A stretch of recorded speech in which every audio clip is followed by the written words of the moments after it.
ঐক্যবদ্ধ থাকতে হবে। প্রিয় ভাই বোনেরা, বহু আত্মত্যাগের বিনিময় আজকে যে আমাদের রাজনৈতিক অধিকার, সেই অধিকারের জন্য বিগত 1 যুগেরও বেশি সময় ধরে বহু মানুষ গুম করে শিকার হয়েছে, বহু মানুষ অত্যাচার নির্যাতনের শিকার হয়েছে। সেই অধিকার বাস্তবায়িত হতে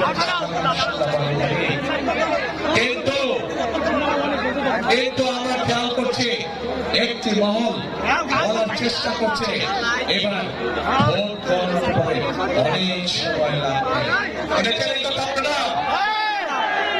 প্রিয় ভাই বোনেরা, ষড়যন্ত্র কিন্তু আবার শুরু করেছে। এই যে যাদের কথা বলেছি প্রথমে, যারা জনগণের সামনে সকাল বিকাল মিথ্যে কথা বলছে, যারা দেশের নারী সমাজকে হেয় প্রতিপন্ন করছে, এরাই আবার ষড়যন্ত্র শুরু করেছে বিভিন্ন ভাবে। কারণ তারা জানে তাদের এইসব কথাবার্তা, তাদের এইসব কাজকর্ম, এইসব